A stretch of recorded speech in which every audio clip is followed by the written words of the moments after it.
Hello everyone, I am Yash. Final revision में आपका स्वागत है। और आज मैं कुछ ज़्यादा नहीं बोलूँगा क्योंकि आज का हमारा टॉपिक होगा उस महान विभूति के बारे में जिनके बारे में सोचकर हर भारतीय गर्व करता है कि हमारा जन्म उस देश में हुआ जो इस तरह के महान व्यक्तित्व की भूमि रही है। तो आई थिंक आप अब तक समझ गए होंगे कि मैं किन के बारे में बात कर रहा हूँ। तो आज का यह लेक्चर भौतिकवाद और आध्यात्मवाद को संतुलित करके भारतीय संस्कृति को नई दिशा देने वाले एक महान व्यक्तित्व स्वामी विवेकानंद के बारे में होगा। तो चलिए इनके बारे में जानते हैं। तो इनके गुरु रहे हैं रामकृष्ण परमहंस जी, जो कलकत्ता के काली मंदिर में पुजारी थे। और रामकृष्ण जी का मानना था कि मानव सेवा ही ईश्वर की सेवा है, और इनका मानना था कि मानव ईश्वर का ही मूर्त रूप है। अब इनके शिष्य हुए हैं स्वामी विवेकानंद जी, जिन्होंने मानवीय मूल्यों की शिक्षा दी है, और शिक्षा के लिए इन्होंने अपना आधार बनाया था रामकृष्ण जी की शिक्षा को, उपनिषदों को, गीता के दर्शन को, बुद्ध और ईसा मसीह के उपदेशों को। फिर आगे चलकर इन्होंने 1897 में रामकृष्ण मिशन की स्थापना की, और स्वामी जी सभी धर्मों की बुनियादी एकता की बात करते थे।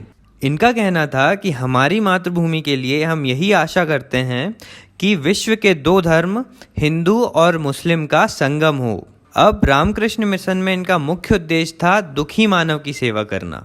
मतलब ये आपदाओं में सहायता करते थे, चिकित्सकीय सुविधाएं प्रदान करते थे, उच्च शिक्षा पर बल देते थे, और जनजातियों के कल्याण को भी प्रोत्साहित करते थे।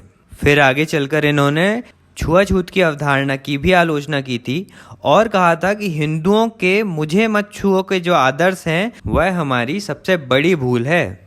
और स्वामी विवेकानंद जी एक मानवतावादी चिंतक थे, और धर्म के बारे में वे कहते थे कि धर्म ना ईश्वर में है और ना धार्मिक सिद्धांतों में। उनका मानना था कि मानव जीवन ही एक धर्म है, और प्रत्येक व्यक्ति अपने ईश्वर का अनुभव स्वयं में ही कर सकता है, उसे कोई मध्यस्थ की आवश्यकता नहीं।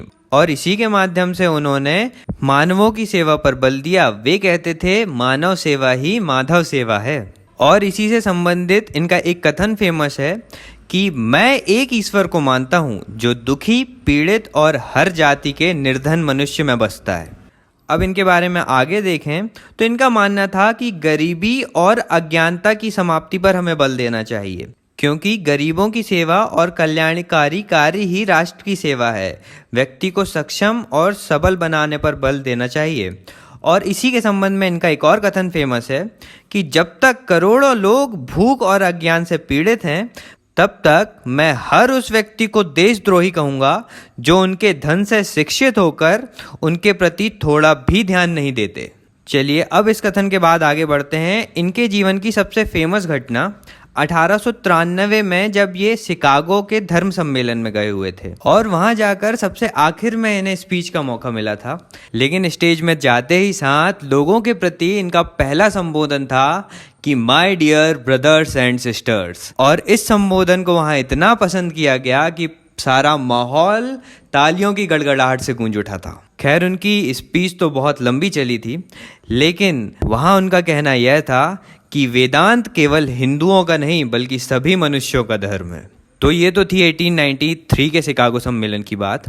अब आगे इनके विचारों की बात करें तो ये आध्यात्मवाद और भौतिकवाद के संतुलन पर बल देते थे।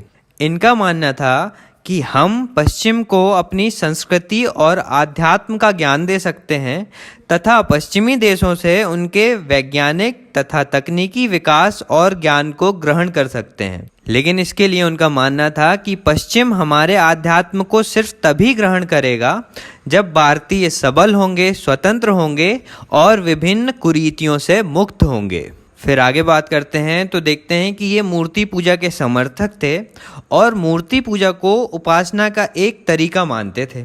फिर इनकी एक शिष्या रही हैं मार्गरेट नोबल, जिन्हें भगनी निवेदिता के नाम से भी जाना जाता है, जो आयरलैंड से थीं। और आगे चलकर स्वामी जी ने बांग्ला भाषा में प्रबोधिनी नामक पत्रिका भी प्रकाशित की थी, और इनके कार्यों को देखकर सुभाष चंद्र बोस ने इन्हें राष्ट्रीय आंदोलन का पिता भी कहा था। तो आज का हमारा लेक्चर बस इतना ही। लेकिन मैं चाहूँगा कि आप विवेकानंद जी के बारे में थोड़ा और सर्च करें, हो सके तो इनकी बायोग्राफी भी देखें, क्योंकि ऐसे व्यक्तित्व बहुत कम हुए हैं दुनिया में। और इन जैसी हस्तियों पर अध्ययन करके आप स्वयं अपने व्यक्तित्व को और अच्छे से निखार सकते हैं। तो चलिए आज के लेक्चर में इतना ही, और अगला जो हमारा लेक्चर होगा वह थियोसॉफिकल सोसाइटी, प्रार्थना समाज तथा हेनरी विवियन डेरोजियो के यंग बंगाल आंदोलन के ऊपर होने वाला है। तो जल्दी मिलते हैं अगले लेक्चर में। I am Yash Deria signing off. Thank you so much for listening.